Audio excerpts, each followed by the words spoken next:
Bonjour à toutes et à tous et bienvenue dans l'émission 100% Quintet. On va analyser ensemble l'événement du jeudi 31 août sur l'hippodrome de Longchamp. Et oui, c'est la réouverture de l'hippodrome parisien.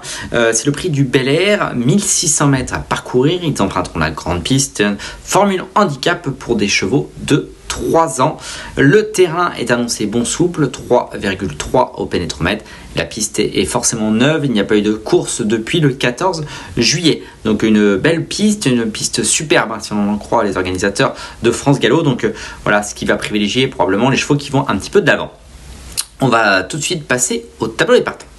Dans la première partie de tableau, le numéro 1, William Tell, est le cheval incontestablement qui dispose de la meilleure valeur handicap. Il est en 43 de valeur. On a décidé de le retenir. On va vous dire pourquoi dans quelques minutes. Le numéro 2, Vintage God, est un cheval qui est très régulier, qui vient de prouver sa forme encore dans un Quintet Plus sur l'hippodrome de Deauville. Terminant 3e, on ne peut pas tous les retenir et c'est mon regret. Je l'ai placé en 6e position de ma sélection. Le numéro 3, Rising Up, n'a pas été très chanceux lors de sa dernière sortie. Il a été baissé d'une livre. Je m'en méfie un petit peu, mais voilà, lui aussi, je ne l'ai pas retenu. En revanche, j'ai retenu le numéro 5, Madigan. Très intéressant, je pense, à ce poids. Le numéro 6, Side Dream, c'est son premier handicap. Elle est en 38,5 de valeur, ce qui, à mon avis, lui laisse une chance. Mais les pensionnaires de Christophe Fernand ne sont pas en grande forme en ce moment. C'est pour ça que je ne l'ai pas retenu. Le numéro 9, Tropisme, c'est le tandem Maxime Guyon-André Fabre, la casaque verte et mer.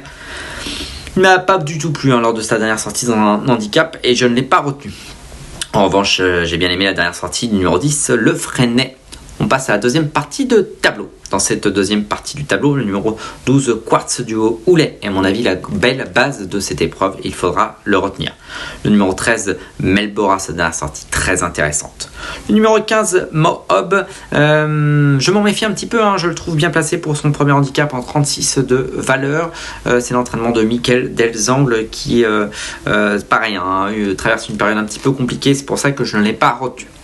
Le numéro 16, Prix 8, tout en bas du tableau, ce n'est pas une non-chance, bien au contraire, c'est la ligne de Madigan, l'un de nos préférés. Là, il a 3 kilos de moins que lui, alors certes, il terminait à plusieurs longueurs, mais voilà, on s'en méfie et peut tout à fait prendre une place.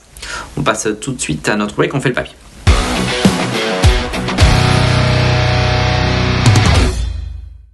Écoutez, on va commencer avec le numéro 1, William Tell. Je m'en méfie beaucoup. C'était un pensionnaire de André Fabre. On ne l'a pas revu depuis le mois de juin. Il terminait ce jour-là 2e d'un bel handicap. Avant, il avait terminé 3e d'un Quintet Plus sur l'hippodrome de Longchamp. En fait, ça va être un peu tout ou rien avec ce cheval. Il est tellement pris haut en valeur, 43 et 3,5 kg de plus que la valeur du numéro 2. Alors les anciens temps-fils nous disaient dans ces cas-là, c'est-à-dire que le cheval est déclassé et qu'il va s'imposer. Je ne sais pas, mais en tout cas, je l'ai décidé de le placer en tête. Regardez cette statistique pour André Fabre. 50% de réussite dans les 5 premiers, 24 courses, 2 victoires et 10 places. Son entraîneur, bien évidemment, on ne le présente plus, il est totalement en forme. En plus, il aime bien les handicaps en ce moment. Voilà, William Tell, à mon avis, ça va être premier ou rien. Donc, attention vraiment à lui. Ensuite, le numéro 5, Madigan. Madigan, c'est un cheval, il vient d'ouvrir son palmarès pour sa 4e sortie. Il est pris en 39 de valeur, je trouve bien placé. On va d'ailleurs revoir en image sa dernière sortie, c'était le 13 juillet sur les paumes de Compiègne. Ce jour-là, son jockey le plaçait en tête et il se montrait accrocheur jusqu'au bout pour s'imposer, seulement monté au bras. Je pense qu'il avait un petit peu de marge. En tout cas, ce cheval-là vaut ses 39 de valeur et d'ailleurs, on voyait dans cette course Prix 8 également. C'est pour ça que je l'ai retenu. On passe au numéro 10, Le Freinet. Le Freinet, je vais vous montrer sa dernière sortie, c'était le 5 août sur l'hippodrome de Deauville, 1300 mètres. Ligne droite, il y avait également Vintage God dans ce Quintet Plus. Le Freinet, c'est la casaque rayée noir et blanc qui était probablement dans le mauvais peloton. En tout cas, c'est ce que je pense. Il se défendait très bien, il accélérait très bien et il prenait une encourageante place. Regardez, sa fin de course est assez suffisante. Je pense qu'il va être mieux sur 1600 mètres et c'est pour ça que j'ai décidé de le retenir. On passe au numéro 12, Quartz du Houlet, deuxième des 2 derniers Quintet Plus. On va revoir en image la dernière sortie, c'était le 17 août sur l'hippodrome de Deauville. Après un parcours pas forcément des plus heureux, il se défendait très bien. C'était le seul à aller chercher le Tremblant qui s'imposait ce jour-là. Regardez, sa fin de course est très séduisante. À mon avis, il a beaucoup de marge. C'est évidemment la base incontournable. La seule chose qu'on peut lui reprocher, c'est de n'avoir encore jamais gagné pour ce pensionnaire de Yann Barbero. C'est peut-être le cas dimanche, pas du tout, jeudi. Ensuite, le numéro 13, Melbora. On va revoir en image sa dernière sortie aussi. C'était le 13 août sur 1600 mètres qu'il a déjà bien fait. Là, c'était sur la PSF de Deauville. Et dernière quasiment encore aux 300 mètres. À fin de course très suffisante pour prendre la 5e place. Melbora, je m'en méfie beaucoup. À mon avis, elle peut tout à fait jouer les premiers rôles.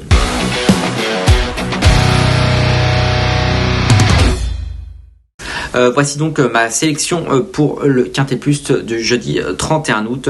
J'ai donc décidé de tenter le numéro 1, William Tell, en tête de ma sélection. À mon avis, c'est premier ou pas là. Ensuite, le numéro 12, Quartz du Dolay, une base incontournable. Le numéro 10, Le Freinet. J'ai beaucoup aimé sa dernière sortie sur plus court. Le numéro 13, Melbora. Méfiance, la dernière fois, c'était vraiment très bien. Et le numéro 5, Madigan, plutôt bien placé à ce poids. Ce qui donne en chiffres 1, 12, 10, 13 et 5. On passe à notre cheval de l'Orion. J'ai décidé d'aller dans la 4e course du programme avec le prix de Lutèce, un groupe 3. Je vous conseille de suivre le numéro 3, Galériste. C'est un cheval qui est sur la montante, qui reste sur plusieurs victoires. Et à mon avis, il peut aller au niveau groupe. J'en fais un tout bon et je pense qu'on en reparlera dans les prochains mois. Il ne me reste plus qu'à vous remercier, vous souhaiter bon jeu à tous et on se retrouve bientôt pour un nouveau numéro de 100% Quintet, 100% Paris Turf également ce week-end. Et n'hésitez pas à aller sur pariturf.com pour faire le papier de la meilleure façon possible. Bon jeu à tous. Merci à vous d'avoir suivi cette vidéo. Alors pour vous abonner à notre chaîne YouTube, c'est ici. Et pour suivre encore plus de vidéos Paris Turf, c'est de ce côté.